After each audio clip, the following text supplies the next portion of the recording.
saya benar-benar berterima kasih kepada Ibu dan Bapak sekalian karena meluangkan waktu untuk sharing modul 1.4 budaya positif dari CGP.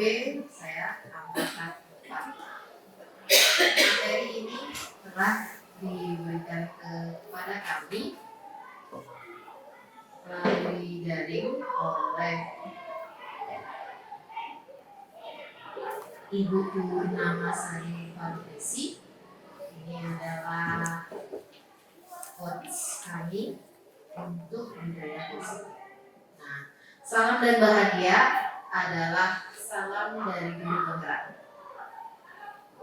Jadi untuk memulainya, saya akan mengucapkan salam bahagia. Tolong dijawab juga salam dan bahagia. Salam dan bahagia. Salam dan bahagia. Agenda yang pertama adalah pembukaan dan perkenalan, kemudian presentasi konsep, tanya jawab, dan kemudian refleksi. Capaian di sini yang pertama adalah memahami konsep pendidikan menurut Ki Hajar Dewantara yang dihubungkan dengan konsep budaya dan lingkungan positif di sekolah yang berpihak pada murid. Melakukan evaluasi dan refleksi tentang praktik disiplin dalam pendidikan Indonesia secara umum untuk mendapatkan pemahaman baru mengenai konsep disiplin positif untuk menciptakan murid dengan profil pelajar Pancasila. Nah, garis besarnya adalah di sini menciptakan murid dengan profil pelajar Pancasila.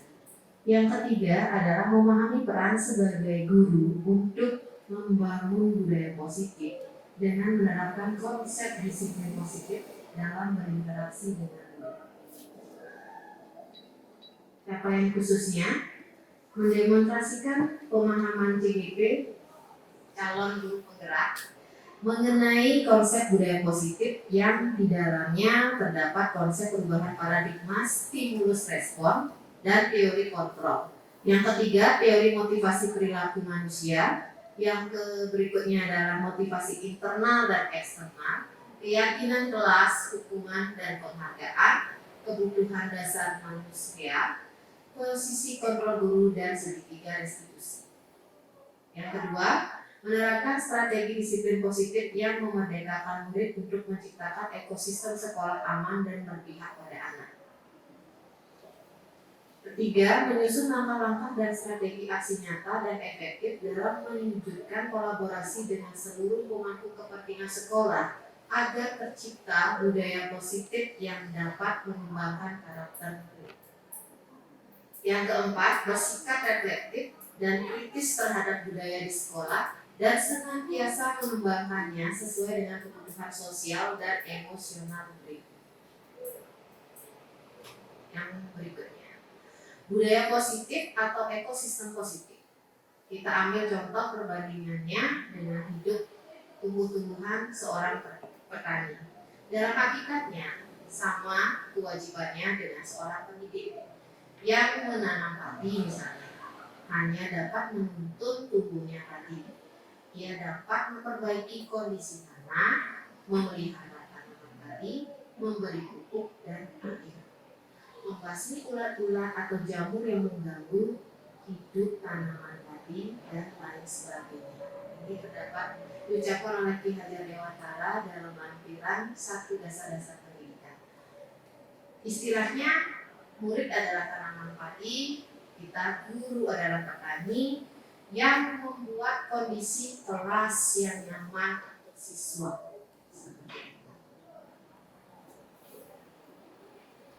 Di sini kita akan menyiapkan dengan cara yang pertama perubahan paradigma stimulus respon lawan teori kontrol, yang kedua arti disiplin, dan ketiga motivasi perilaku manusia. Yang ketiga keyakinan kelas, hukuman dan penghargaan, keempat kebutuhan dasar manusia, kelima posisi kontrol, yang keenam adalah segitiga restitusi. Perubahan paradigma, kegiatan kepala tangan. Ada A dan B, Anda dan teman Anda. Sobeklah secari kertas kecil. Tuliskan benda atau sesuatu yang sangat berharga untuk Anda. Letakkan di salah satu tangan Anda dan genggam benda tersebut dengan segala daya. Buatlah sebuah kepalan. Kemudian yang B adalah mencoba dengan sekuat tenaga dengan berbagai cara untuk meminta Anda memberikan benda tersebut. Jika kita praktekkan, apa yang terjadi? Misalkan Pak Angga menulis sesuatu yang berharga di tangannya, diletakkan di genggamannya, kemudian Pak Winase berusaha untuk membuka genggaman tersebut. Apakah Angga dengan sukarela membuka atau tidak? Tidak. Mungkin ada yang mungkin Angga posisinya tidak percaya dengan Pak Winase biar digenggam. Sedangkan ketika Angga mempercayai Pak Winase untuk melihat apa isi genggaman kertas tersebut, dia akan membukanya dengan mudah. Sama halnya dengan kita sebagai guru, ketika kita dipercaya oleh siswa, maka semua yang dia miliki dia bukakan kepada kita. Dia perlihatkan kepada kita apa yang ada di dalam diri. Kalau kita tidak dipercayai, siapapun tidak akan bisa membukakan dirinya. Kemudian lanjut, perubahan paradigma teori kontrol, ilusi kontrol. Ilusi guru mengontrol murid. Ilusi bahwa kritik dan membuat orang merasa bersalah dapat menguatkan karakter. Ilusi bahwa semua penguatan positif efektif dan bermanfaat. Ilusi bahwa orang dewasa memiliki hak untuk memaksa. Ini ibaratkan kita mengontrol murid. Ilusinya bahwa murid itu bisa mengikuti apapun yang kita minta. Karena guru berilusi, kita berilusi bahwa kita mampu mengontrol murid. Begitu juga kadang kita tanpa sengaja mengkritik atau membuat orang merasa bersalah. Dan itu kita anggap, wah dia biar sadar, biar nyadar dia itu salah. Dan dari sana kita berangkat biar dia kuat karakternya. Yang ketiga, ilusi bahwa semua penguatan positif efektif dan bermanfaat. Misalkan kita memiliki kebiasaan bahwa kita sebagai guru harus melakukan penguatan positif. Tetapi secara tidak kita sadari, itu akan membuat siswa tergantung sekali akan yang namanya penguatan terhadap dirinya. Dia hanya menunggu impact dari perbuatan baiknya untuk dipuji. Bukan murni tumbuh dari dirinya untuk lebih baik lagi. Tapi dia, saya biar dipuji nih sama Bu Desa. Makanya penguatan positif ini bagus di depan kelas, penguatan positifnya. Nah, di sini itu adalah ilusi, dinyatakan sebagai ilusi di sini. Seharusnya kita menguatkannya dari dalam diri. Kemudian yang keempat, ilusi bahwa orang dewasa memiliki hak untuk memaksa.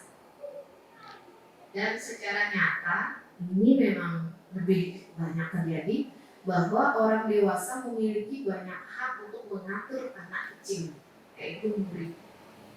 Orang tua, kamu masih kecil. Sama apa yang Bapak bilang, sama halnya kita juga sebagai guru. Kadang kita juga seperti itu. Selanjutnya, perubahan paradigma stimulus respon dengan teori kontrol. Bisakah kita mengontrol seseorang?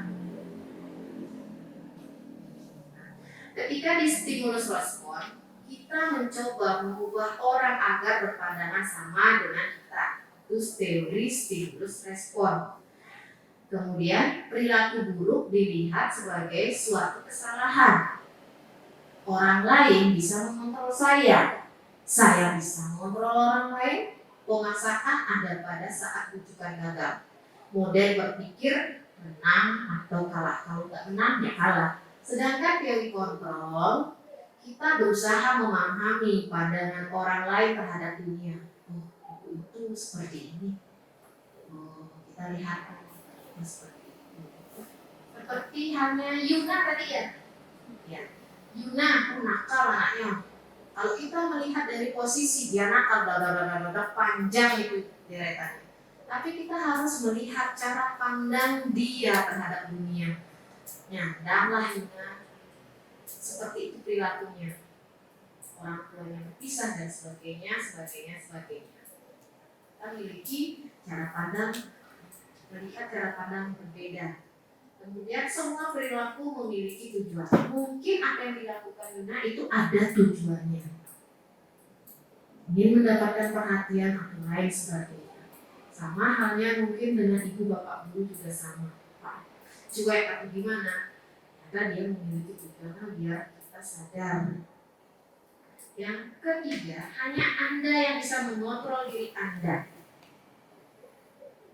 bukan saya.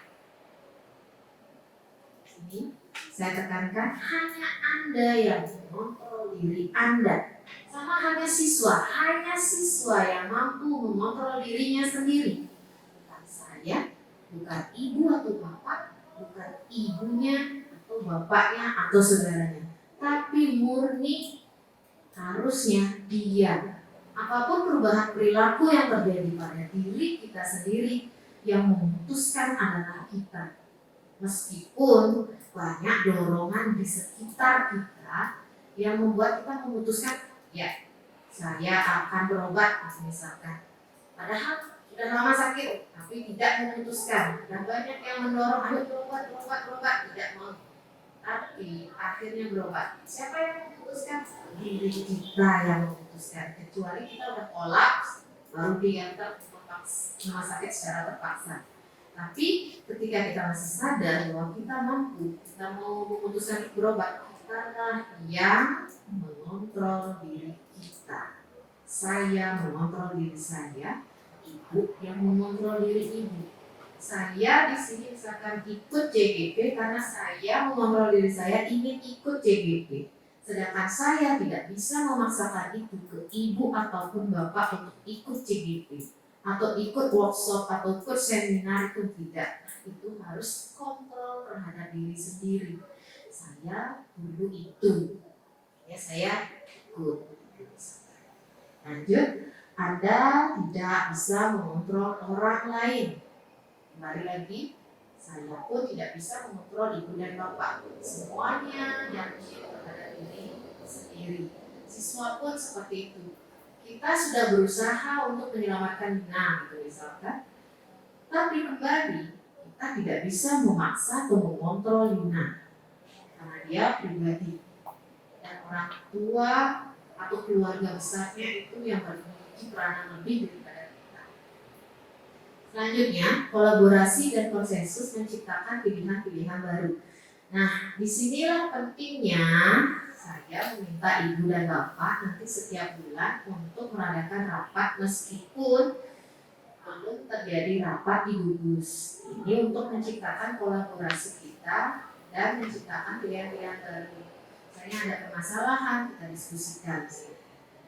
Yang berikutnya, model berpikir menang-menang-menang. Karena kenapa dikatakan model berpikir menang-menang-menang? Yang menang, karena ketika kita mencoba berarti kita sudah mengalahkan ketidakmauan. Jadi ketika kita mencoba dan ternyata di sana kita tidak beruntung, berarti kita sudah mencoba. Itu setidaknya. Kalau model berpikir menang kalah, dan melihat lawan ternyata wah saya kalah nih nanti. Nah, itu dia tidak akan berani mencoba. Jadi di sini kita harus memiliki model berpikir menang. Di sini di teori kontrol. Kemudian, apakah makna disiplin? Kita akan berlanjut ke disiplin. Teori motivasi perilaku manusia. Di sini ada 3. Yang pertama, motivasi eksternal untuk menghindari ketidaknyamanan atau hukuman. Apa yang akan terjadi bila saya tidak melakukannya? Misalkan, akhirnya saya datang ke sekolah tanpa siswa misalkan datang ke sekolah tanpa mengenakan seragam. yang terjadi. Dia harus sudah memikirkan motivasi eksternalnya dari luar itu, nanti saya didukung, nanti sama guru, terus menghadap kepala sekolah, akhirnya dia menggunakan pakaian seragam. Yang kedua, untuk mendapat imbalan dari orang lain atau institusi. Wah, saya harus memakai seragam ini karena nanti saya dipuji, seperti itu, untuk dapat poin. Yang ketiga, untuk menghargai diri sendiri, menjadi insan sesuai harapan kita. Saya akan menjadi orang seperti apa bila saya melakukan. Kalau saya menggunakan pakaian seragam, saya akan seperti itu. Memang tujuannya itu dari diri sendiri, bukan karena hukuman, bukan karena imbalan. Memang dari diri sendiri. Ini seperti saya memakai helm, nomor satu, saya memakai helm biar tidak ditangkap polisi. Yang kedua, saya memakai helm biar saya dihargai, siapa tahu nanti ada ini dapat helm baru kayak gitu dari polisi di bagian helm. Kalau yang ketiga, saya memakai helm demi keamanan saya. Seperti itu. Merdeka menurut Ki Hajar Dewantara. Merdeka itu artinya tidak hanya terlepas dari perintah, akan tetapi juga cakap membuat memerintah diri sendiri. Karena kita secara tidak sadar, kalau saya sangat sadar bahwa ketika saya merasakan kemalasan untuk memerintah diri saya sendiri itu susah sekali. Dan siswa pun sebagian besar seperti itu yang dialami. Bukan karena diperintah orang lain dia susah untuk bergerak, tapi mengalahkan rasa malas itu yang susah. Jadi di sini Ki Hajar Dewantara menyatakan merdeka itu tidak hanya terlepas dari perintah, akan tetapi juga cakap buat memerintah diri sendiri.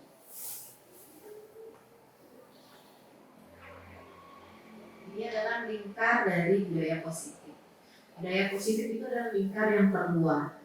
Kemudian lingkar yang di dalamnya yang dibutuhkan adalah lingkungan yang positif. Kemudian keyakinan kelas. Yang itu adalah peraturan kelas.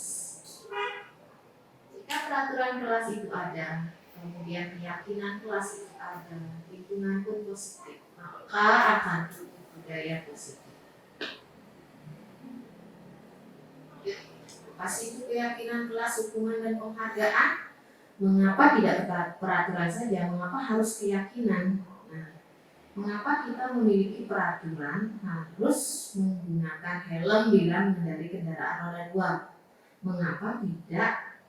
Mengapa kita memiliki peraturan 3M, menggunakan masker, mencuci tangan, dan menjaga jarak 1,5 meter? Mengapa kita memiliki peraturan harus datang tepat waktu pada saat mengikuti pelatihan? Untuk mendukung motivasi intrinsik atau dari dalam, kembali ke nilai-nilai keyakinan-keyakinan lebih menggerakkan seseorang ketimbang atau dibandingkan mengikuti serangkaian peraturan-peraturan. Harusnya itu dasar datang dari diri sendiri. Nah, karena itulah disebut bukan peraturan sekarang, tapi keyakinan kelas.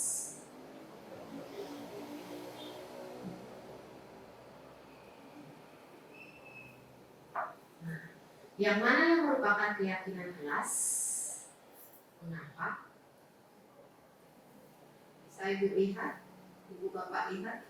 Yang pertama, adakah Dharma Wanita Persatuan 1, kesepakatan kelas. Datang tepat waktu mengucapkan salam.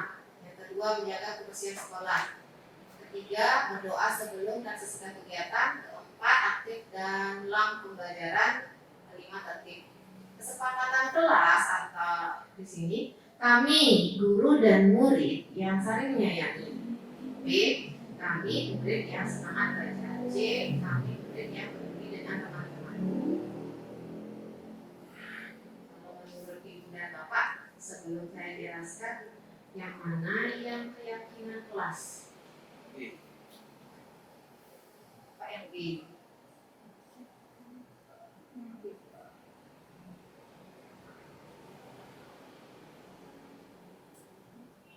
Yang lain?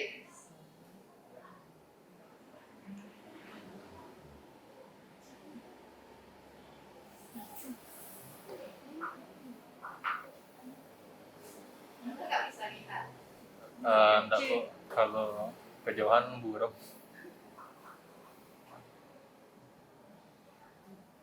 Yang keyakinan jelas adalah sesuai dengan dikatakan Pak Minas ya. Yang kami guru dan murid yang saling menyayangi. Karena ketika guru dan murid saling menyayangi keyakinannya, maka murid ini, guru ini akan satu, datang tepat waktu ke kelasnya.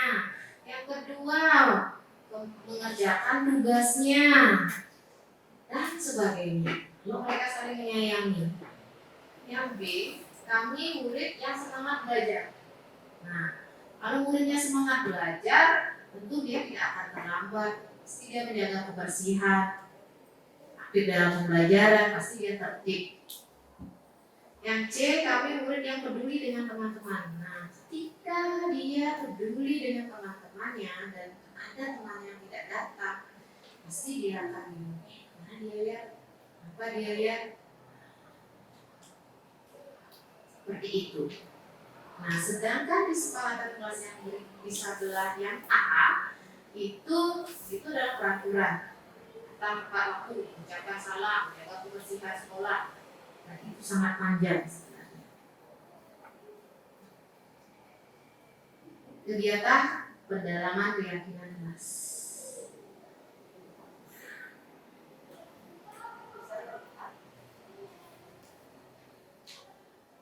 Nanti yang saya lagi di WA nih, hormat. Kami meyakini bahwa sangat penting untuk menghormati semua orang dan barang milik orang lain. Bekerja. Kami meyakini bahwa sangat penting untuk mengerjakan segala pekerjaan atau mengikuti kegiatan yang telah ditugaskan. Diterima dan dimiliki. Kami meyakini bahwa sangat penting untuk merasa diterima pada suatu kelompok dan saling peduli satu dengan yang lain. Yang pertama, hormat itu terdengar seperti apa? Kita harusnya suaranya seperti apa yang hormat itu? Perilaku kita seperti apa? Dan kita melihatnya seperti apa? Bekerja juga seperti itu. Bisa menggunakan format yang bagian bentuk segitiga, bisa juga menggunakan format yang di sini. Hormat tampak seperti apa terlihat, hormat tidak tampak seperti apa. Itu bisa ibu langsung ibu bapak klasifikasikan. Misalkan siswa masuk tanpa permisi, tapi tidak hormat ibu nyatakan masuk. Bekerja tidak menyelesaikan tugas sesuai waktu yang ditentukan, berarti itu tidak tampak seperti pernyataannya seperti itu. Oke, nanti kalau bingung nanti kita balik lagi ke sini untuk pas tanya jawabnya.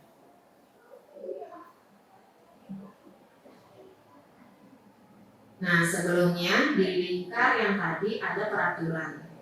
Di lingkar setelah peraturan ada keyakinan. Ada peraturan seperti ini, selalu kembalikan buku ke tempatnya. Nah, nilai kebajikan atau keyakinan kelas apa yang bisa kita buat bersama siswa jika menginginkan selalu kembalikan buku ke tempatnya atau dilarang mengganggu orang lain. Apakah dengan kepedulian ini masuk?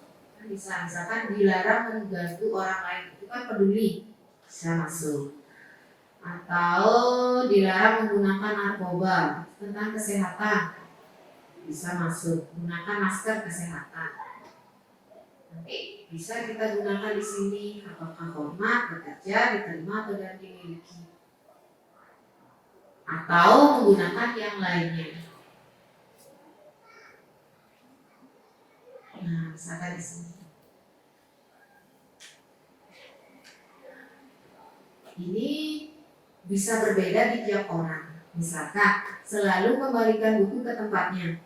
Kalau di sini dijawab tanggung jawab, silakan. Kalau menurut ibu itu bukan tanggung jawab, menurut bapak itu tidak tanggung jawab tapi disiplin, silakan kategorikan disiplin. Dilarang mengganggu orang lain, berarti menghormati orang lain dan diri sendiri, silakan.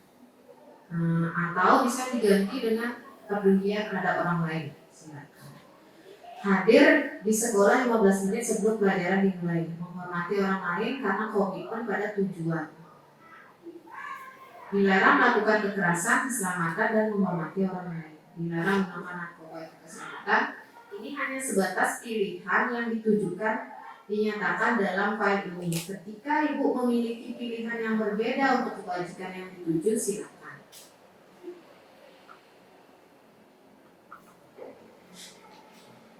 Nah, pernahkah mendengar dihukum oleh penghargaan? Pertama kali dengar ya, dihukum oleh penghargaan.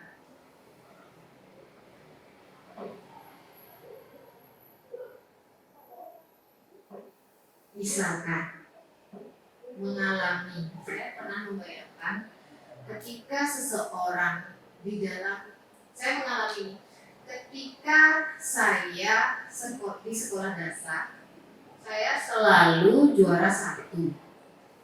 Kemudian selalu dipuji guru di depan kelas. Tahukah ibu dan bapak atau pernahkah ibu dan bapak merasakan dikucilkan oleh teman-teman dan diajak bermain karena kita terlihat istimewa? Nah, disinilah maksudnya dihukum oleh penghargaan.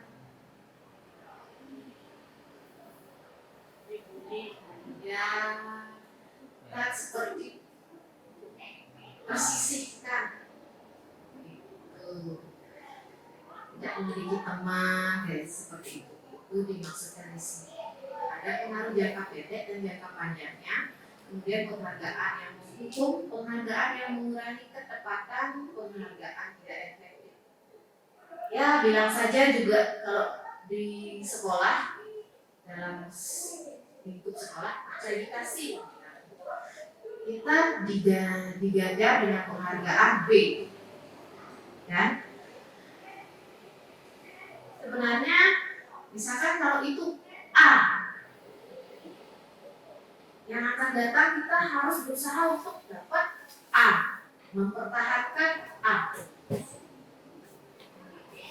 Padahal kemungkinan kita tidak memiliki keras atau apapun yang memadai. Itu seperti di sini penghargaan mengurangi ketepatan, seperti itu.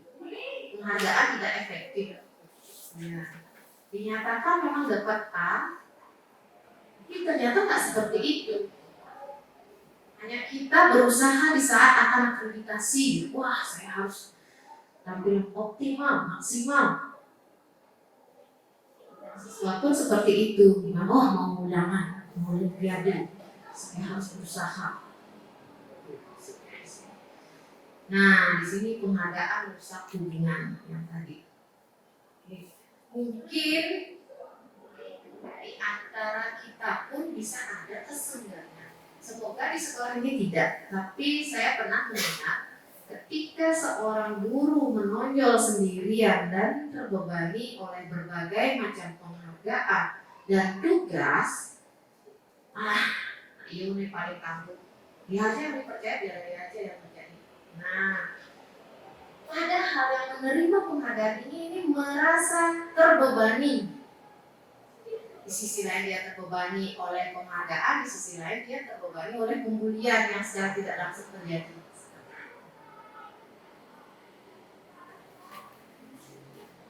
Nah, kita akan lanjut ke tindakan hukuman atau konsekuensi. Mencatat 100 kali di dalam buku kalimat, saya tidak akan terlambat lagi karena terlambat sekolah. Menurut ibu itu hukuman atau konsekuensi? Ibu bapak, hukuman atau konsekuensi? Yang kedua, lari mengelilingi lapangan basket 2 kali karena terlambat hadir di sekolah. Hukuman atau konsekuensi?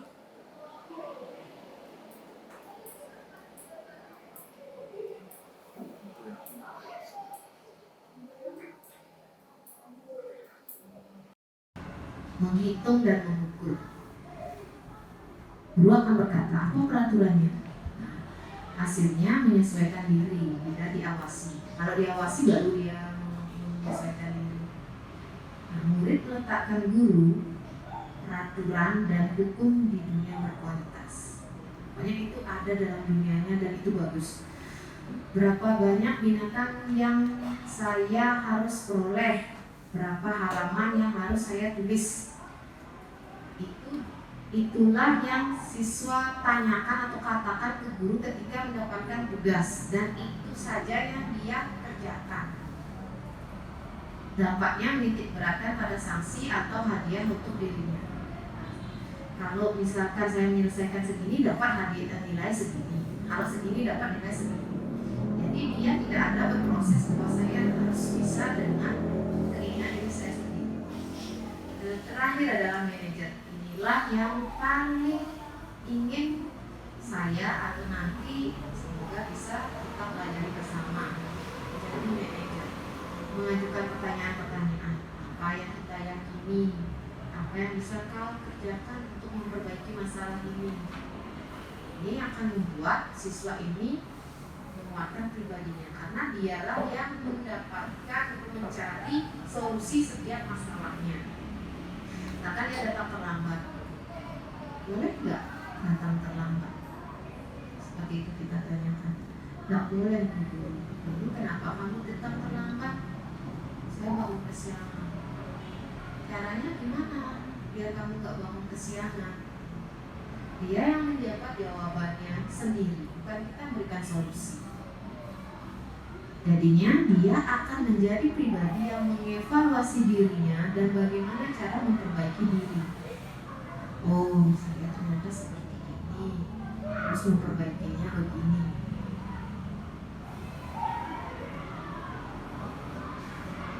Nah, selama ini di mana posisi ibu dan bapak sebelum belajar modul di positif? Penghukum, pembuat merasa bersalah, teman, pemantau, atau manajer. Dan saya sering berada di pembuat merasa bersalah dan teman, serta pemantau. Itu saya sangat di awal-awal saya jadi guru, saya sering di pembuat merasa bersalah. Ibu udah bantu kamu kayak gini, kamu gini. Saya sering seperti itu. Sebagai teman, ayolah ibu. Sering saya itu lakukan. Dan terakhir saya sedang ada di posisi pemantau. Sekarang sedang belajar di posisi manajer. Kalau penghukum, terus terang ketika saya menjadi guru pun, kalau terlalu sekali muridnya baru keluar ini, tapi syukurnya nggak pernah saya keluar menjadi penghukum.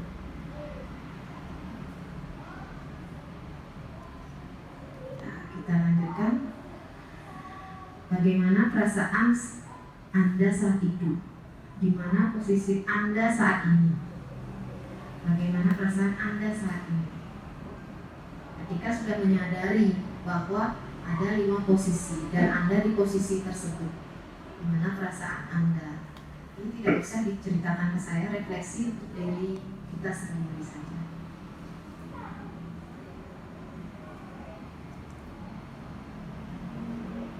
Bergerak antara peraturan, pemantau, konsekuensi hadiah, nilai-nilai, manajer, dan memperbaiki. Peraturan apa? Kamu tahu sanksinya jika kamu melakukan hal tersebut. Kamu akan mendapatkan apa? Kamu perlu melakukan apa? Kamu akan mendapat poin berapa? Diberi sanksi atau konsekuensi atau hadiah. Nah, itu di sini. Apa yang kamu yakini? Bagaimana perbaikan masalah ini? Nah, kiat berdua mendapatkan apa yang kita butuhkan. Disinilah nilai-nilai manajer atau perbaikan. Nah, kemudian ada juga nada suara. Apa yang tersampaikan dari sebuah pesan itu kata-kata 10%, nada suara itu 35%, dan non-verbal atau bahasa tubuh itu 55%. Bisa dipahami di sini. Kata-kata, nada suara, non-verbal atau bahasa tubuh. Kita lanjutkan kegiatan nada suara bersama-sama. Pada hitungan ketiga mempraktikkan nada suara kelima posisi kontrol dengan pasangan Anda, yaitu sebagai penghukum, membuat orang lain merasa bersalah, teman, pemantau, atau manajer. Sekarang kita akan mulai menjadi penghukum dengan nada suara penghukum. Kita akan mencobanya ya Ibu Bapak ya, kita akan mencobanya. Saya hitung ketiga, Bapak Ibu silakan keluarkan seperti apa menjadi berakting sebagai penghukum. 1, 2, 3.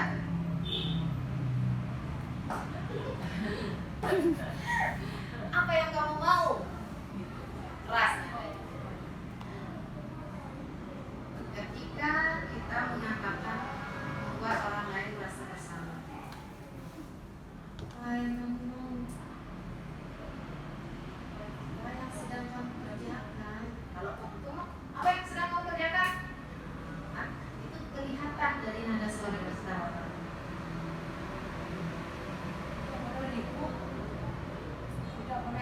Tidak boleh ribut. Bukan penghukum misalkan, kalau misalkan beda lagi ya.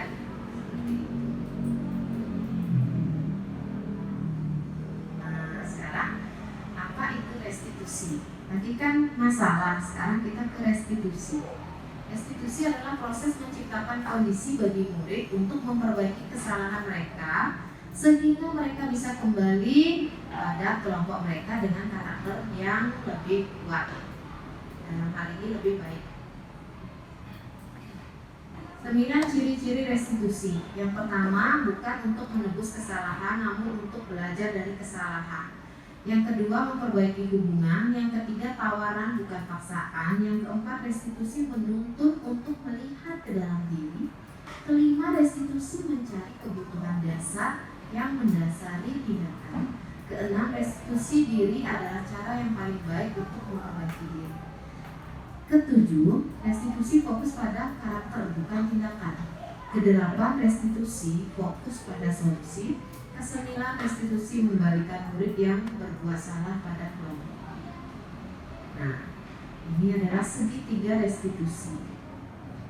Ada bagian yang menanyakan keyakinan, ada yang menstabilkan identitas, ada yang validasi tindakan yang salah. Ini hal-hal yang biasanya kita lakukan. Dan ini bisa ibu bapak modifikasi kalau ingin melakukan segitiga restitusi. Misalkan kita mulai dari setiap kelas atau sekolah memiliki misalkan keyakinan bahwa saya menyayangi. Terus misalkan ternyata ada siswa yang melakukan kenakalan. Tanyakan di sini nilai-nilai apa yang telah kita sepakati.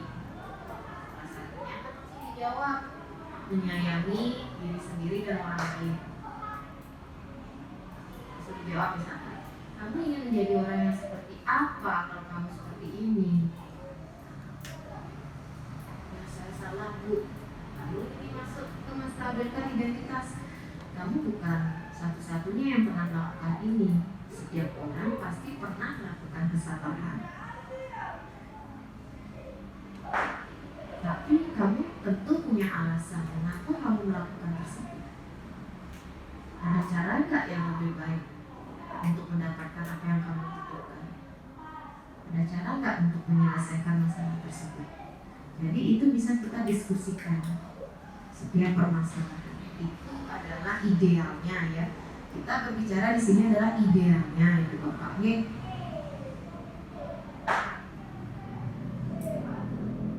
Menstabilkan identitas. Untuk membuat murid yang merasa gagal karena berbuat salah menjadi positif terhadap dirinya. Guru berkata, berbuat salah itu hal yang manusiawi, tidak ada manusia yang sempurna. Bapak Ibu juga buat salah, kita pasti bisa menyelesaikan permasalahan ini. Bapak Ibu tidak tertarik untuk mencari tahu siapa yang benar, siapa yang salah. Bapak Ibu lebih tertarik untuk menyelesaikan masalah. Kalau kamu menyalahkan dirimu sendiri terus menerus, apakah kamu bersikap baik pada diri sendiri? Seperti itu. Ini bisa kita laksanakan untuk siswa kita, untuk anak kita, untuk siapapun. Validasi tindakan yang salah membantu murid mengenali basic need atau kebutuhan yang ingin dipenuhinya ketika melakukan kesalahan itu. Pada dasarnya setiap tindakan manusia tujuannya adalah memenuhi basic need, kebutuhan dasar, apa itu power atau penguasaan, freedom atau kebebasan, love and belonging, diterima, fun, kesenangan, atau survival, bertahan hidup. Yang tadi 5 dasar tindakan manusia. Kamu bisa saja melakukan hal yang lebih buruk, tapi kamu tidak melakukannya kan? Karena dia memukul temannya, seperti itu. Kamu pasti punya alasan mengapa melakukannya. Apa yang penting bagi kamu? Kamu boleh tetap berusaha menjaga sikap itu, tapi tambahkan sikap yang lain yang baru. Maka kamu belajar cara yang lain untuk mendapatkan yang kamu butuhkan tanpa harus memukul. Maka kamu bisa melakukan dengan lebih baik besok lagi. Menanyakan keyakinan. Murid melihat kesalahannya dihubungkan dengan nilai-nilai kebajikan yang diyakininya, mendasari manusia berinteraksi dengan orang lain. Guru berkata, apa nilai yang kita percaya di kelas atau di sekolah? Nilai-nilai kebajikan atau keyakinan apa yang telah kita sepakati? Kelas yang ideal itu seperti apa sih? Nah, di sini juga saya sudah pernah melakukan ini ke ibu dan bapak. Menghitung dan mengukur. Guru akan berkata, apa peraturannya? Nah, hasilnya menyesuaikan diri, tidak diawasi. Kalau diawasi baru dia menyesuaikan diri. Nah, murid meletakkan guru, peraturan dan hukum di dunia berkualitas. Pokoknya itu ada dalam dunianya dan itu bagus. Berapa banyak binatang yang saya harus peroleh? Berapa halaman yang harus saya tulis? Itulah yang siswa tanyakan atau katakan ke guru ketika mendapatkan tugas, dan itu saja yang dia kerjakan. Dampaknya menitik beratkan pada sanksi atau hadiah untuk dirinya. Kalau misalkan saya menyelesaikan segini dapat hadiah nilai segini, kalau segini dapat nilai segini. Jadi dia tidak ada berproses bahwa saya harus bisa dengan keinginan diri saya sendiri. Dan terakhir adalah manajer. Inilah yang paling ingin saya atau nanti semoga bisa kita pelajari bersama. Jadi manajer mengajukan pertanyaan-pertanyaan, apa yang kita yakini, apa yang bisa kau kerjakan untuk memperbaiki masalah ini. Ini akan membuat siswa ini menguatkan pribadinya, karena dialah yang mendapatkan mencari solusi setiap masalahnya.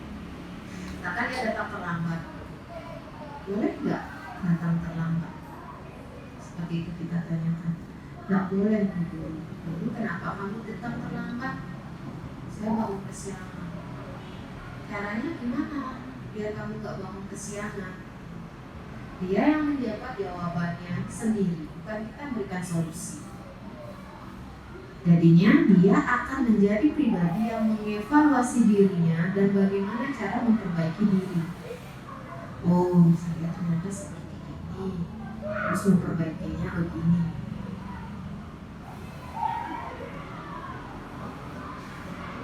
Nah, selama ini di mana posisi ibu dan bapak sebelum belajar modul positif?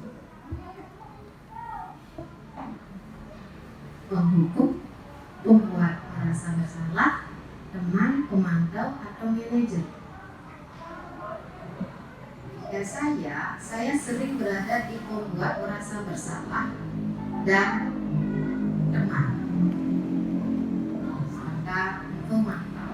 Itu saya sangat di awal-awal saya jadi guru, saya sering di pembuat merasa bersalah. Ibu udah bantu kamu kayak gini, kamu begini. Saya sering seperti itu. Sebagai teman, ayolah demi ibu. Sering saya itu lakukan. Dan terakhir saya sedang ada di posisi pemantau. Sekarang sedang belajar di posisi manajer. Kalau penghukum, terus terang ketika saya menjadi guru pun Kalau terlalu sekali muridnya baru keluar ini, tapi syukurnya nggak pernah saya keluar menjadi positif.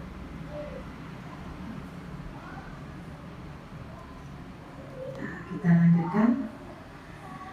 Bagaimana perasaan Anda saat itu? Di mana posisi Anda saat ini? Bagaimana perasaan Anda saat ini? Ketika sudah menyadari bahwa ada 5 posisi dan Anda di posisi tersebut, gimana perasaan Anda? Ini tidak usah diceritakan ke saya, refleksi untuk diri kita sendiri saja.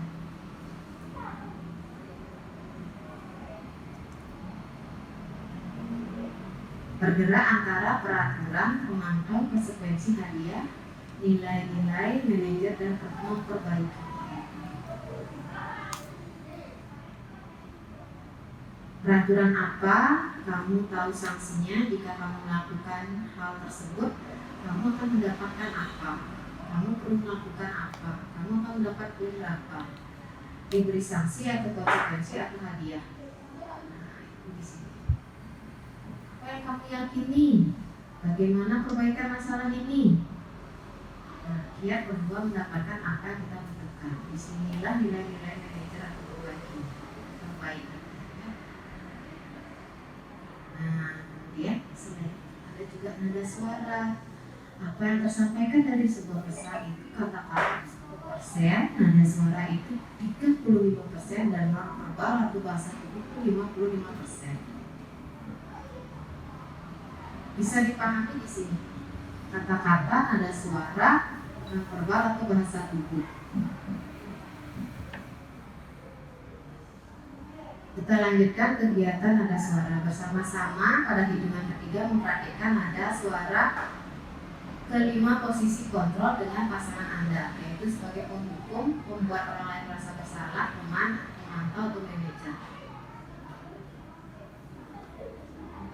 Sekarang kita akan mulai menjadi penghukum dengan nada suara penghukum. Kita akan mencobanya ya Ibu Bapak ya. Kita akan mencobanya. Saya hitung ketiga. Bapak Ibu silakan keluarkan seperti apa menjadi berakting sebagai penghukum. 1, 2, 3.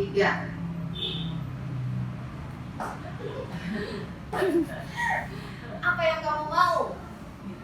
Keras.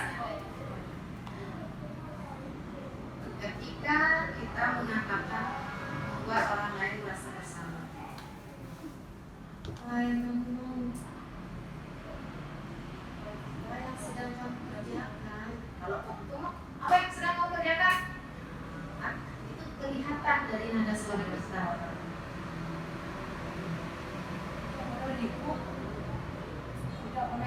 Tidak boleh ribut. Bukan penghukum misalkan kalau misalkan beda lagi ya.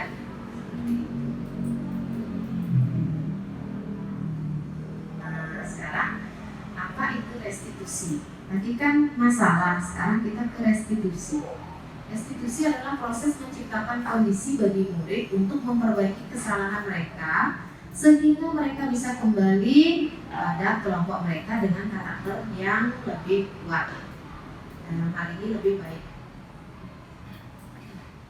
9 ciri-ciri restitusi. Yang pertama, bukan untuk menebus kesalahan, namun untuk belajar dari kesalahan. Yang kedua, memperbaiki hubungan. Yang ketiga, tawaran bukan paksaan. Yang keempat, restitusi menuntut untuk melihat ke dalam diri.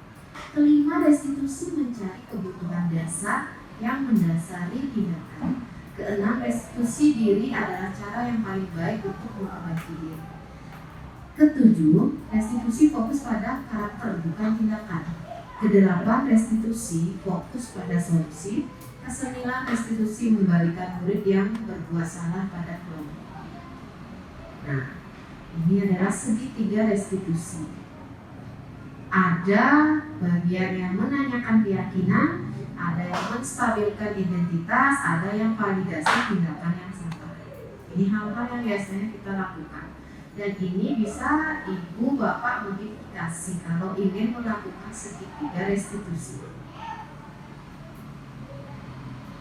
Misalkan kita mulai dari setiap kelas atau sekolah memiliki misalkan keyakinan bahwa saling menyayangi, terus misalkan ternyata ada siswa yang melakukan kenakalan. Tanyakan di sini nilai-nilai apa yang telah kita sepakati. Masalahnya langsung dijawab, menyayangi diri sendiri dan orang lain. Langsung dijawab misalkan, kamu ingin menjadi orang yang seperti apa kalau kamu seperti ini? Ya saya salah bu. Lalu ini masuk ke menstabilkan identitas. Kamu bukan satu-satunya yang pernah melakukan ini. Setiap orang pasti pernah melakukan kesalahan. Tapi kamu tentu punya alasan kenapa kamu melakukan tersebut. Ada cara nggak yang lebih baik untuk mendapatkan apa yang kamu butuhkan? Ada cara nggak untuk menyelesaikan masalah tersebut? Jadi itu bisa kita diskusikan. Setiap permasalahan itu adalah idealnya ya. Kita berbicara di sini adalah idealnya itu Bapak.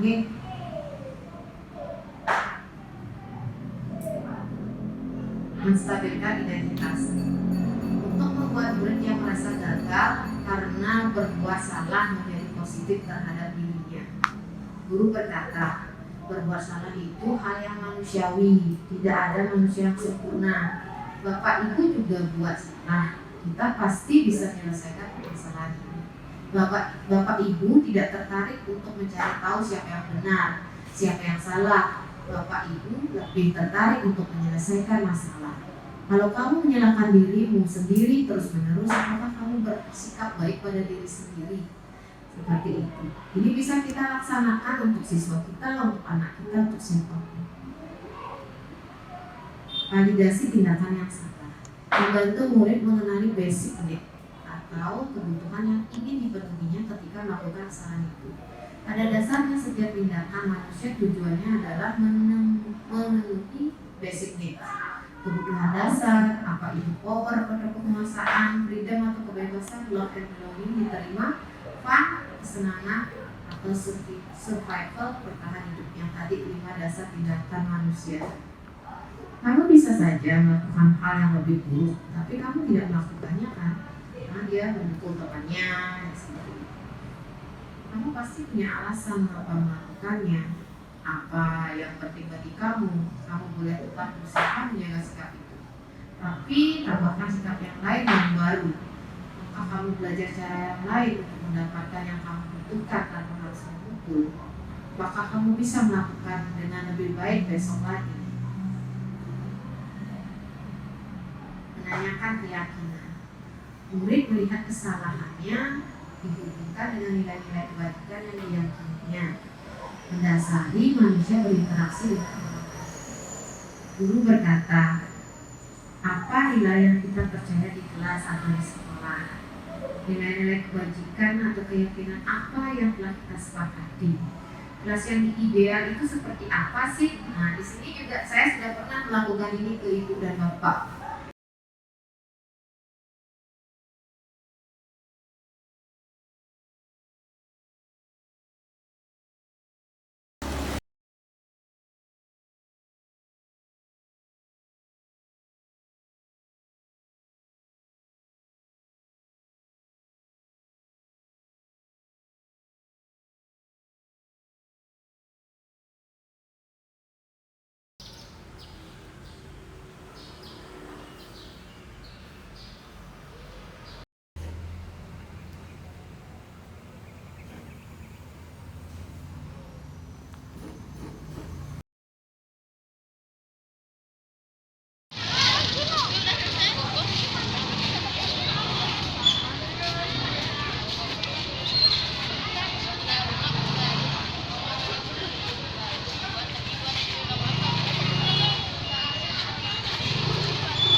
Airnya habis.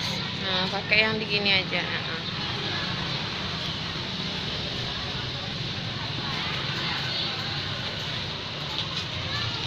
Pakai air gininya sabunnya ya.